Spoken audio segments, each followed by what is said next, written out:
জুলাই সনদ ঘোষণার দাবিতে শাহবাগ মোড়ে অবস্থান করছেন জুলাই যোদ্ধারা। বিস্তারিত জানাতে যুক্ত হচ্ছেন সহকর্মী তন্দ্রা তারুণ্য। তন্দ্রা, কি বলছেন আন্দোলনকারীরা, আমাদের জানাবেন।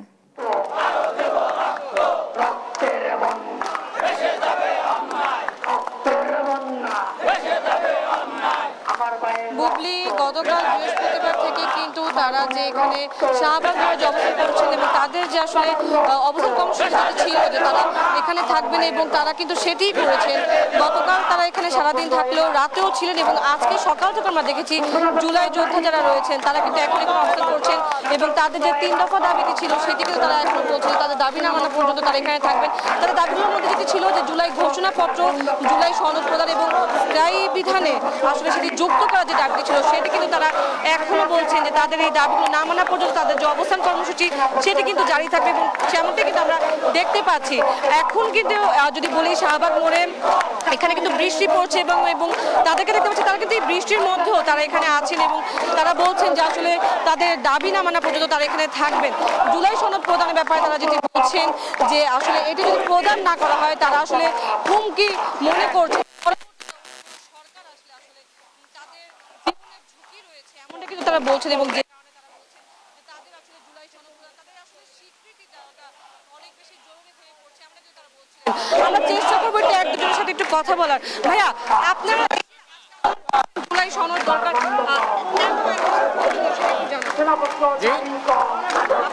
জুলাই সনদ না দেওয়া পর্যন্ত কি অনেকেই বলছে যে হুমকি মনে করছেন জুলাই পত্র আমাদের না দেওয়া পর্যন্ত আমরা এই জায়গায় অবস্থান করবো, যে পর্যন্ত না দিব এই পর্যন্ত এই জায়গায় অবস্থান করবো। আমরা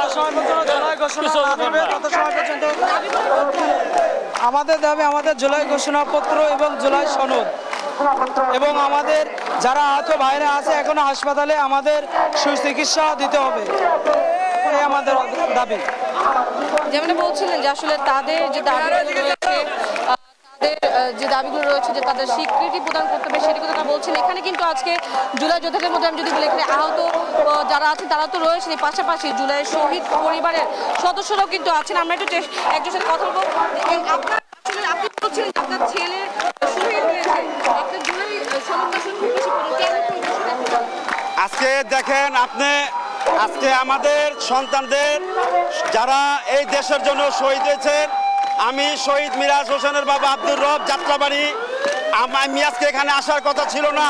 এই আমাদের সন্তানরা যারা আহত হয়েছে তাদেরকে এমন একটা দৃষ্টিতে দেখে যেটা কোনোভাবেই আমরা মেনে নিতে পারছি না, তাই আমি ঘর থেকে ছুটে এসেছি শহীদ পরিবার আহতদেরকে আপনার মাধ্যমে আমাদের যাদের আরো শহীদ পরিবার আছে এবং অবশ্যই 3 আগস্ট, 4 আগস্ট, 5 আগস্টের মধ্যে যদি আমরা জুলাই ঘোষণা না পাই তাহলে আমরা অভিভাবকরা মাথায় কাপড় ভেবে রাজপথে আমরা নিজেরাই জীবন দিয়ে আমাদের সন্তানদের স্বীকৃতি আমরা দিয়ে যাবো ইনশাআল্লাহ। তাই আমি আপনার মাধ্যমে বলতে চাই, একটু একজনের সাথে কথা বলবো। ধন্যবাদ আপনাকে। ভাই, আজকে এই যে আন্দোলন করছেন রাতেও আপনারা এখানে ছিলেন, আপনারা যদি এখন দাবি না মানা হয় সেক্ষেত্রে আসলে কি করবেন একটু জানান।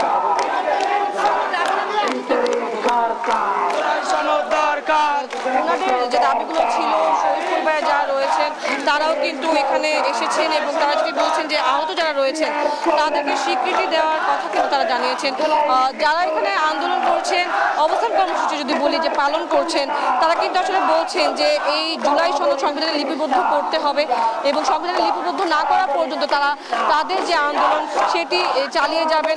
এবং আহত যারা এখানে আছেন, আজকে যারা জুলাই আহত হয়েছিলেন তারা কিন্তু একটি কথা বারবার বলছিলেন যে সড়ক অবরোধের কথা যদি বলি তারা কেন সড়ক অবরোধ করেছে সেটি ব্যাপারে তারা বলছেন যে আসলে সড়ক অবরোধ করে যদি এই দাবি মেনে নেয় তাহলেও তারা সেটি করবে এবং এই জন্য তারা আজকে কিন্তু এই রাস্তায় নেমেছেন এবং তারা কিন্তু এটিও বলছে যে তারা অনেকটা বাধ্য হয়ে আজকে রাজপথে নেমেছেন।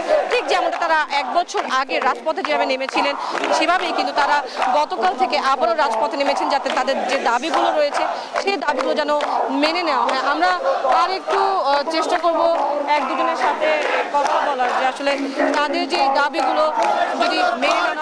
আপু একটু কথা বলি, এই যে আজকের আন্দোলন এই যে আন্দোলন যে আপনারা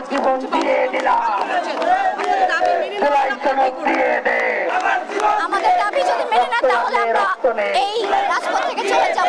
তাহলে আমরা অবশ্যই তখন একটা ধারণা নেব যে না, আমাদের সরকার আমাদের অধিকার তারা দিয়েছে এবং আমাদের জুলাই যোদ্ধা, আমরা জুলাই যোদ্ধা, আমাদের তারা আমাদের অধিকার সঠিকভাবে দিয়েছে। সেই প্রেক্ষিতে আমরা রাজপথ থেকে অবশ্যই এখান থেকে যাব।